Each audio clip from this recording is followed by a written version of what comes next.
Alright, welcome back to Brighter Financial Future. In today's video, I'm going to talk about Robinhood, the good, the bad, and the ugly. You don't want to miss today's video, so stay tuned.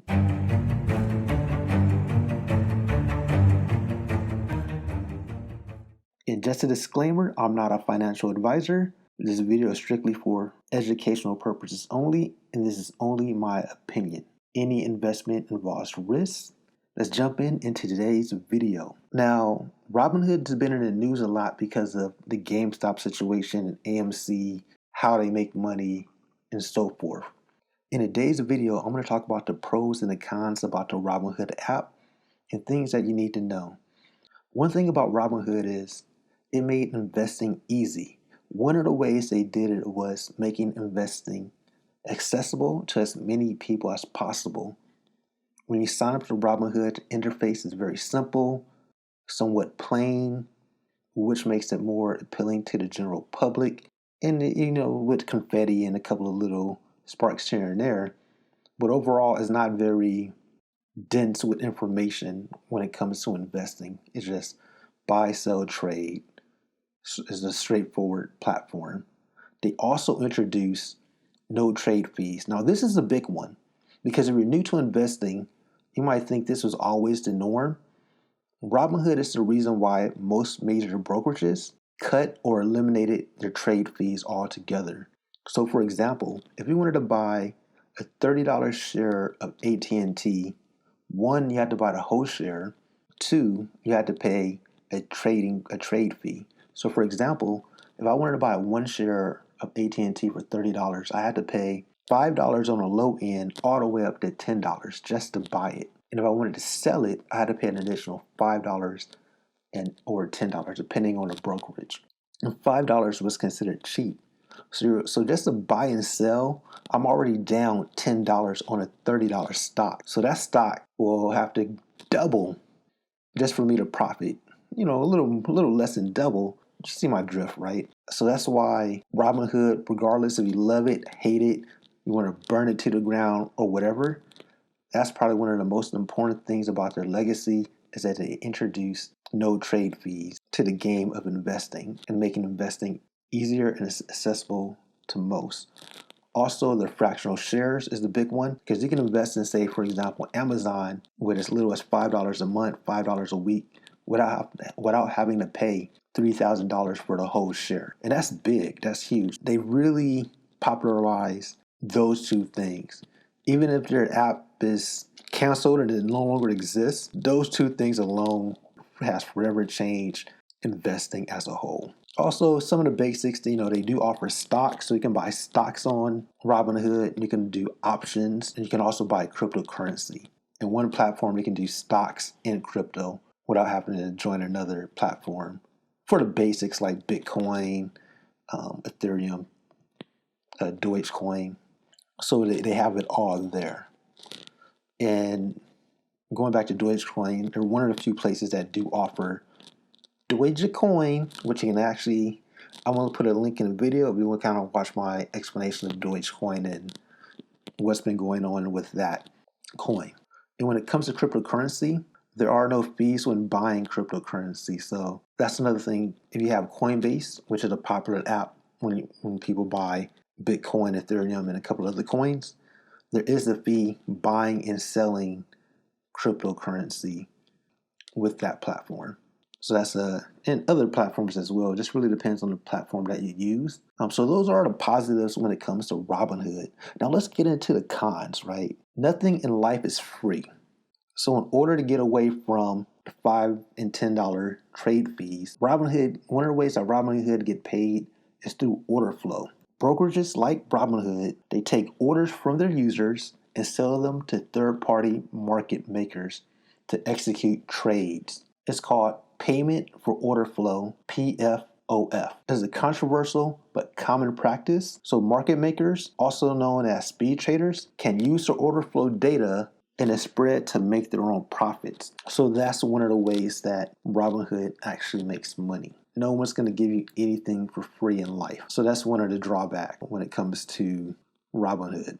Now, another drawback is when the ish hits the fan, Kind of like what happened with GameStop. They're not that reliable. Either, as you can see, they kind of stop the volume or slow down the volume. But when it comes to high volume, you can definitely see they're not the best platform for handling high volume. If everybody's buying a stock like GameStop, AMC, it's not the platform to do those trades. Even when the market was crashing in March, it was hard to do any moves. It just really is not a platform when ish hits the fan. They have really no customer service. The only way to get in contact through them is through email. When you're trying to make your money, you don't want to go through a stupid email. You want to talk to somebody. You need to yell at somebody, right? Well, no, you have to wait through email. And their data is not the best.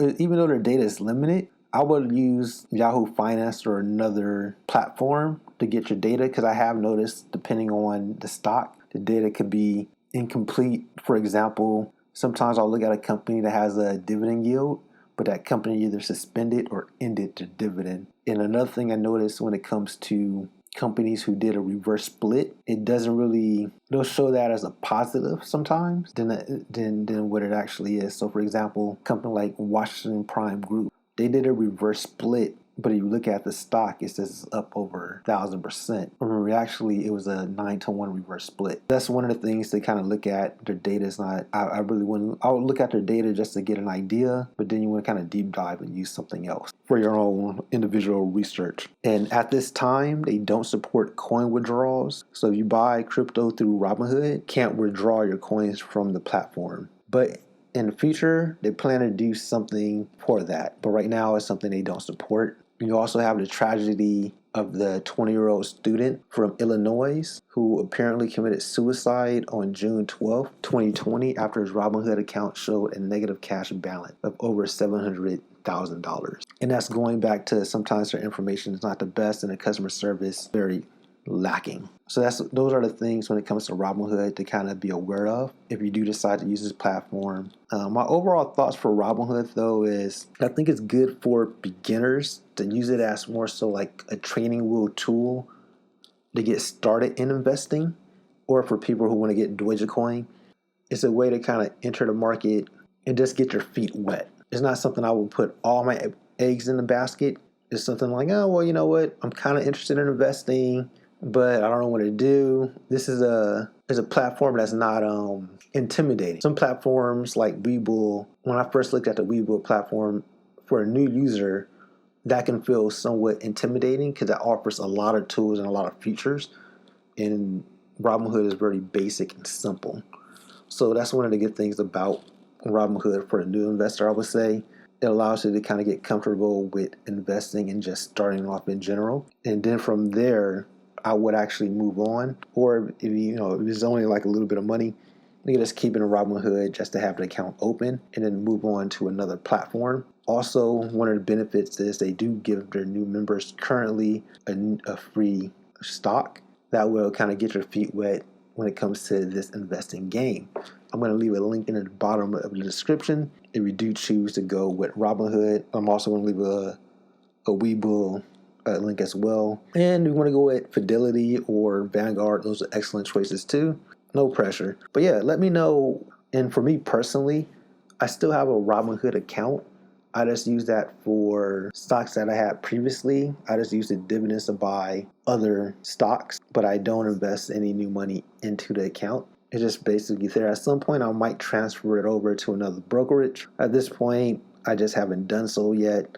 I'm thinking about maybe trying a different brokerage that I haven't used yet, just to kind of get a feel for it and see, maybe like a E-Trade or a Ameritrade or a Charles Schwab. Fidelity is a good one as well. But just to kind of see what's out there. And at the end of the day, there's nothing wrong with having multiple brokerages account. And in each brokerage account, if you want to do like a different strategy, like for example, if you're a dividend strategy for one brokerage, a growth strategy for another, options for another, it really depends on your style and what you're trying to do. And yeah, that's pretty much it. So make sure you like the video, subscribe, share the video, and let me know, how do you like Robinhood? Are you a current user? Are you someone who left the platform because of what happened with GameStop? Let me know your thoughts and opinions when it comes to Robinhood. Don't forget to like, subscribe, talk about cryptocurrency, general financial information, dividend stocks, growth stocks, and index funds. I try to release a video 3 times a week, sometimes more, sometimes less, but typically every Monday, Wednesday, and Friday, and sometimes in between. Thank you for listening. Hopefully everyone has a good day. I'm out. Peace.